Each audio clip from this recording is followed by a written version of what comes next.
Hey and welcome. I'm Molle Dorst, a forest therapist, outdoor guide, and urban environmental educator. Welcome. Today we're exploring how outdoor education in urban spaces is changing lives.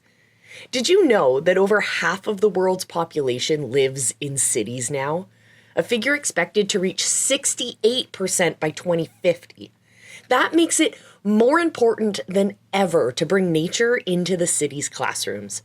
In this video, we'll journey from past to present, looking at the history of outdoor learning in cities, some amazing hands-on projects around the world, and how programs like Cornell's Urban Environmental Education are empowering communities.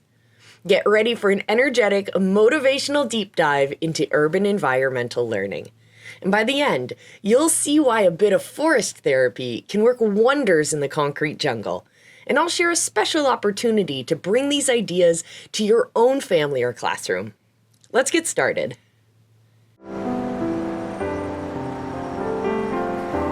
Outdoor education isn't new. In fact, it has deep roots. In the late 19th and early 20th centuries, educators began to recognize that city kids also need nature. So in 1902, Fanny Griscom Parsons opened New York City's first children's school farm on this old vacant land in Manhattan, and it gave urban kids a chance to grow their own plants. Around the same time, Cornell professor Anna Botsford Comstock led the nature study movement, training teachers to use gardens and nature for hands-on learning. Even back then, pioneers understood that not everything is best learned from a book. As an outdoor education leader, L.B. Sharp famously said once, "That which can be taught inside the classroom should be taught there, and that which can best be learned through experience, well, that should be learned outside of the school." This idea that real experience is a powerful teacher became a guiding principle. Moving through the 20th century, we see schoolyards turned into gardens. During the wartime, think Victory Gardens, and the rise of scouting, nature centers, and city park programs that introduced generations of urban youth to the outdoors.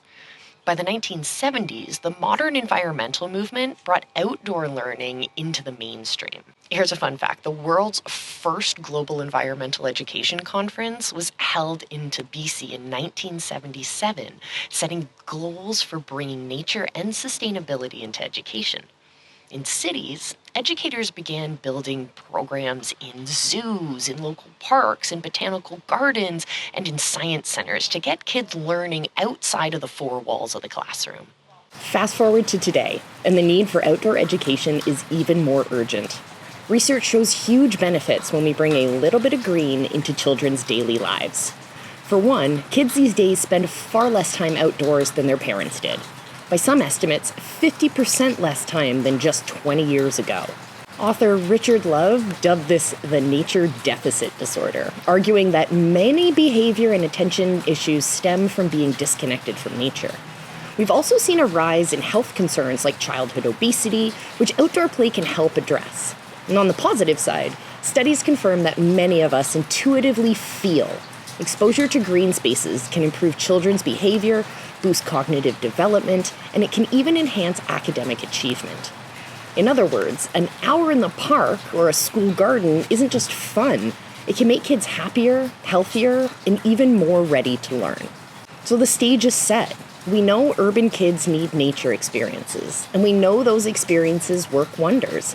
Now let's explore some inspiring examples of how people around the world are bringing the forest to the classroom, and the classroom to the forest. In the United States, a big trend has been the explosion of school gardens and urban farming programs. In fact, nearly 44% of United States schools had edible gardens by the year 2014, which was up 31% from 2012. These gardens aren't just for show. They've been shown to help students eat more fruits and veggies, get more active, and even do more math and science. One famous example is the edible schoolyard in Berkeley, California. Started in 1995 by a chef and activist, Alice Waters. It transformed an asphalt schoolyard into a lush garden and kitchen classroom. Students there learned science by composting. They practiced math by measuring garden beds. And they discovered healthy food by growing it and cooking it themselves. And this idea began to spread. From New York City's community gardens to Los Angeles' schoolyard farms, gardening has become a hands-on teacher. Planting a seed and watching it grow connects kids to nature right in the middle of the city, which is a powerful lesson in patience, in science, and in sustainability. In Europe, across Europe, educators are turning schoolyards and city parks into living classrooms. The Forest School movement, which was born in Scandinavia, has swept across the UK and other countries. This approach takes students outside of that traditional 4 rooms of a classroom and into natural settings, even into urban parks on a regular basis. Come rain or shine, children might be found identifying insects in the bushes or building shelters from sticks. Why? Because outdoor play and exploration build confidence and curiosity. And research backs all of this up as well. Studies in the UK found that regular exposure to green space reduces behavioral problems and it gives children a cognitive boost. Even improving academic performance, which I know many of us care about. Many European cities also integrate schoolyard ecology projects. In Berlin and in Amsterdam, for instance, some school grounds have ponds and gardens and nature nooks used for science lessons and, heck, used for all lessons. Teachers report that students become so much more engaged when they're learning about, say, life cycles by literally observing real frogs and butterflies instead of just reading about them in books. City officials are on board with this too, which is really cool. Programs in cities like London and Paris and Copenhagen are redesigning schoolyards to add trees and gardens and outdoor teaching areas as part of creating a child-friendly green city. It's a true blend of urban planning and educational innovation. In Asia's dense cities, educators and innovators are getting creative with the limited space that they have.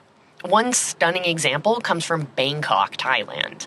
There's this university where designers built a 22,000 square meter rooftop farm on top of one of the campus buildings, complete with rice terraces, solar panels, and even an outdoor amphitheater.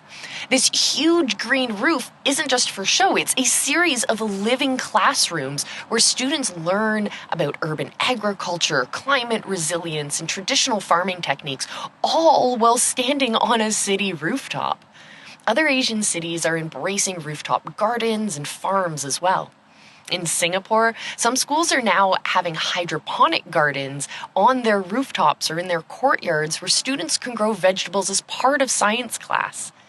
Hong Kong and in Tokyo, they also have farm skyscrapers and green roofs that host school field trips, teaching city kids how food can be grown even in a forest of high-rises. These projects not only produce fresh produce, but they also spark conversations about sustainability in cities and in rural communities alike. And let's not forget the community-driven efforts here. From urban beekeeping clubs in Melbourne to eco-park classrooms in Mumbai and communities around the world that are turning whatever green corners they have into living opportunities. The common thread in this global example, well, it's hands-on learning. Whether it's tending to a garden or building a boat or monitoring air quality on a busy street, getting students directly involved makes learning tangible and fun. Now let's zoom in on one program in particular that's helping tie all of these ideas together. The Urban Environmental Education, or UEE program at Cornell University.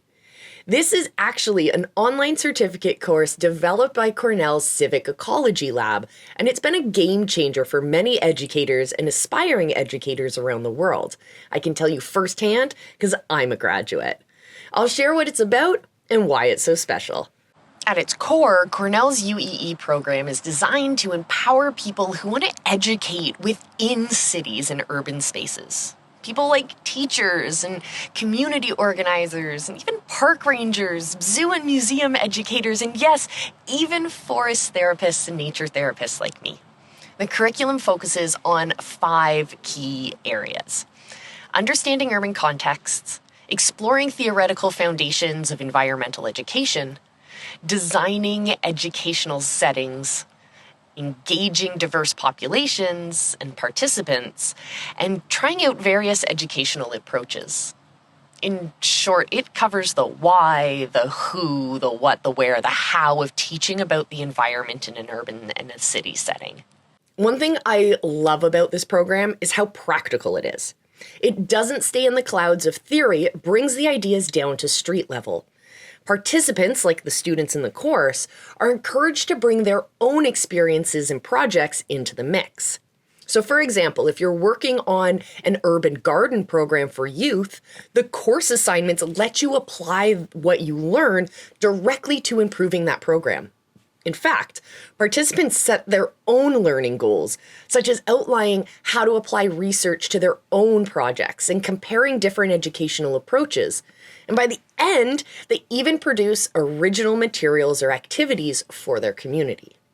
You also learn to critically evaluate programs, asking what's working, what's inclusive, and what could be better. It's a very creative, build-it-yourself style of learning. Another highlight, well, this program is global and collaborative. Since it launched, it's attracted hundreds of participants from over 50 countries around the world. Imagine a virtual classroom where a teacher from New York City, a park educator from Nairobi, a community farmer from Milan, and a grad student from London are all sharing ideas and inspiration and helping each other out on their projects. This actually happens in this Cornell course because of the discussion boards. Learning about a rooftop composting project in Mumbai or a street tree adoption campaign in Los Angeles might spark ideas that you can use in your city or vice versa. The program's lead instructors are pioneers in this field, and they bring cutting-edge research into the course. Here's another fun fact. The course content is based on the Urban Environmental Education Review, which is a book from Cornell University Press. It compiles research and case studies and examples from around the world. So we're using this as our base of information. We're able to gather so much cool examples that we can bring into our communities as well. And we have to talk about community impact, because that's a big emphasis at Cornell. The philosophy is that urban environmental education isn't just about individual learning, it's about improving communities and cities. The program pushes you to think about equity and inclusivity. Who has access to green spaces? How can environmental learning address issues like climate justice or public health in a city? Many graduates from the program go on to start or enhance community projects, from creating new school nature clubs in crowded neighborhoods to organizing citizen science water monitoring projects in urban rivers. One example is that a participant from the course helped local teens in her cities start a tree inventory of street trees, and they partnered with the city to plant more in low tree cover areas. That's the kind of ripple effect that we love to see. Knowledge from the course turning into real-world action. Overall, Cornell's Urban Environmental Education program combines knowledge, networking, and inspiration, equipping its students to make a greener, healthier difference in urban communities. In summary, the Cornell program shows how higher education is evolving to support this movement, blending research with practical skills and a community focus. It's really aligning with that definition of urban environmental education, that any learning practice that fosters individual and community well-being and environmental quality in cities. As someone who's both a forest therapist and an urban educator, I find that so empowering. If we can teach city dwellers, kids and adults alike, to care for their little patch of nature in the city, we create a ripple effect of positive change. We have covered a lot, from the history of urban outdoor learning to cool projects across the globe, to how you can dive deeper with formal programs. But now, I want to hear from you. So here's my question of the day. What is one green space in your city that you love to learn or relax in? Is it a park, a community garden, a riverside trail, or maybe just a tree-lined street where you feel at ease? Let me know about it down in the comments. I am super curious what urban nature spots you cherish and why. By sharing, you might even inspire someone else in this community to check out a spot in their city. Speaking of inspiring others, if you found value in these ideas, consider how you might bring a little bit of the forest into your classroom or home.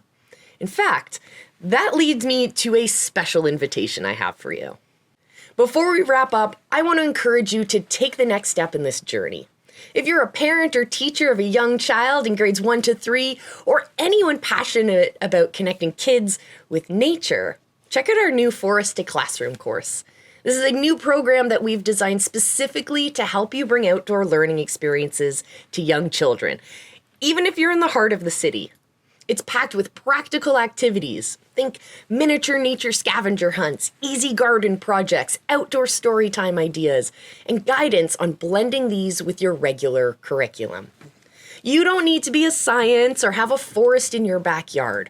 We will show you how to use whatever green species are available, be it the local park or just a potted plant on the balcony, to ignite the curiosity and the wonder in the kids around you. The course is fun, flexible, and yes, parent approved. It's all about making nature literacy as fundamental as reading or math for our little ones. I truly believe that every child deserves a chance to connect with nature, and every educator deserves support to make that happen. So if that resonates with you, please check out the Forest to Classroom program that we've put together. We've put a link in the description to make it real easy for you to find.